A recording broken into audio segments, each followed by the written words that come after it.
Ayan, dito tayo dadaan para makita natin yung presyo. 82.20 ang diesel, 75, 76 ang premium. Whew! Napakamahal ng bilihin, napakamahal ng gasolina. Nakakapagod ang Pilipinas. Okay, so alalay, hindi nakatingin yung jeep, oh, di ba? So pag tumingin niya ng side mirror, pag ganun yung kita niya, hindi yun dito. So kaya dapat alerto kayo, defensive kayo, di ba? Ito, may tulak. Oops, butas pala yun. Ayun, so ano lang natin ng konti yung paalala lang natin ng konti kasi may nakasabay ako kanina, ang bagal. Tandaan nyo po sa two wheels, pag mabagal po kayo, the more yung gravity, no, na nag-ano kayo, nagbabalance kayo, the more yung gravity na pupunta sa bawat kabilaan. So kailangan keep moving, no? Para sa bicycle, keep moving, padyak ka na padyak para to keep going, yeah. So the more na nag-i-speed ka, the more na mas nagiging steady yung takbo mo. So ganun po siya, no? Not unless too much, lahat ng sobra masama, di ba? Sobrang pagkain, mabubusog ka ng sakit tiyan mo.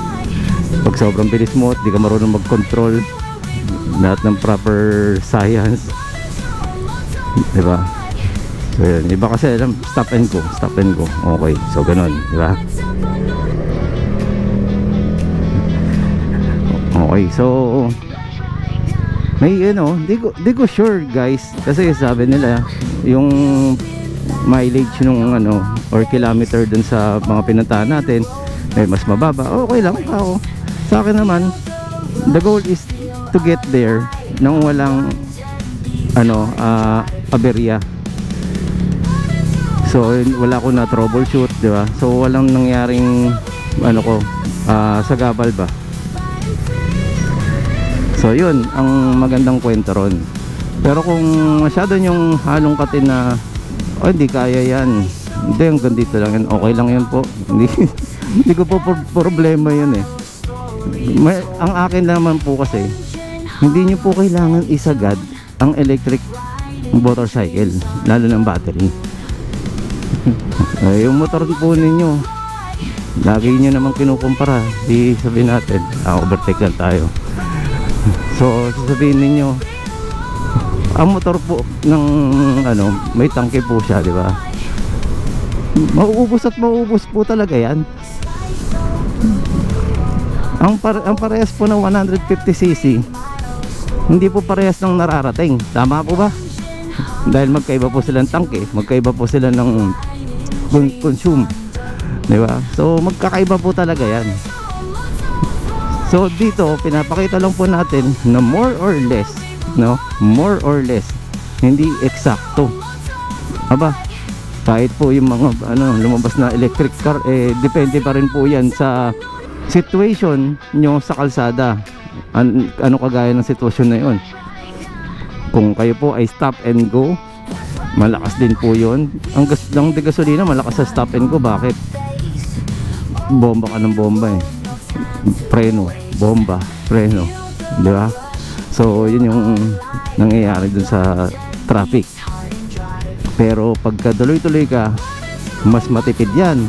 Bakit? Kasi pitik-pitik na lang po kayo eh. Kung may mga kasabay kang matutulin, mas malaki po, mas malakas po, mas matipid. Mas malaking makina, mas matipid. Bakit? Pitik-pitik ka lang, nandun ka na eh, nakukuha mo kagad yung yung speed. Pero pag sa city driving, magkaiba po yan. Yung malaki makina, napakalakas sa gasolina. Pumapasok talaga ng gasolina maya't maya. Nauubos po ng ganun lang na nararating. Pero pagka mataas po ang ang lakas ng makina niya, pupunta kayo sa mga long ride, ay sapat na po yun. So ibig ko sabihin, yung power na hinahanap ninyo nandun, no? Pero nowadays may mga matitipid na pong ginawa na technology na malakas na, matipid pa, no? Pero ganun pa rin po yung konsepto nun, no?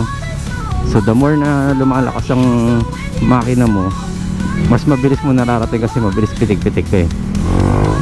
Hindi kagaya ng eto top speed mo kunyari 100 ka na talaga, as in sagad mo na 100.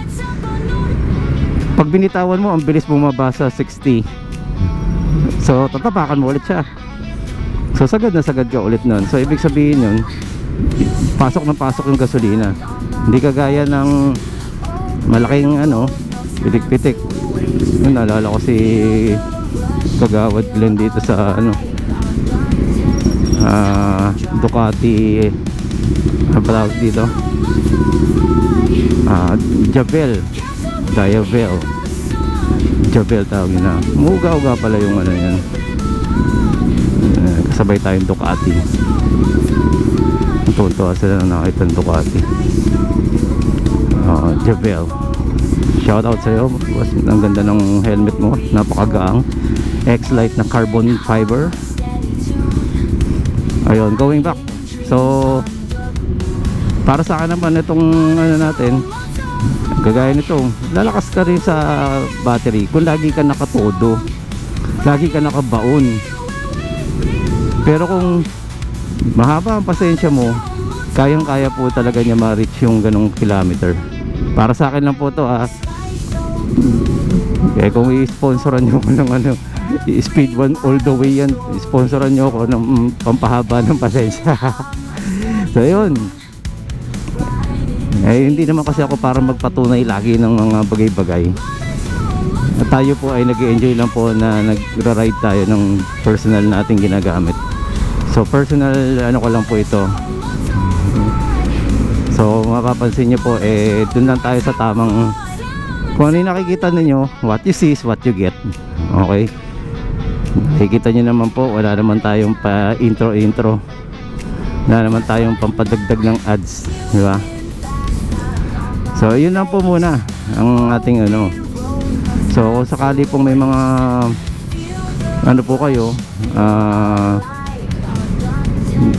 tawag dito, kung meron man kayong hinala nasa sa inyo na po yun.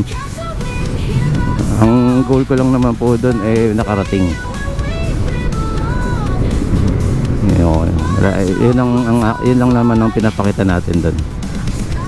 Ayun, syempre salamat sa mga produkto ng NXT e-bikes or Next e-bikes, kasi naging posible yung mga naisip natin, no? Dati kasi hindi ko maisip na electric, kaya ba yan? Kaya kung mapapansin niyo, saan pa tayo nagsimula? Paunti-unti, guys. Mahirap pong bumili kagad ng mamahalin di ba? Tapos magsisisi ka. So sa mga naman, mga maintenance, may mga tsamba din po talaga na may nagkakaproblema sa na yan, sa production na yan or sa assembly area, or minsan sa paggamit na ninyo. Actually madalas sa paggamit na ninyo, dahil di kayo maalam, pilit nyong sinasagad, iniisip nyo parehas po ng motorsiklo yan. Kung ang motor nga po subukan nyong biray ng biray nyan, possible mag overheat yan, possible maging sungaw yan in the future. Ibig sabihin nasira kagad yung niya, yung sa piston ring nya. Ayan, dito rin pala daan niya, baka papunta kay Jetlaw to, so swap niya yan.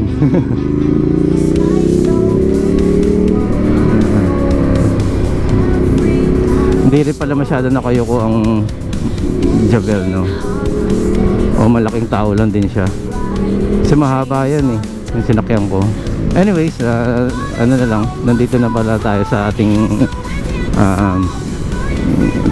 endpoint na ginagawa ko.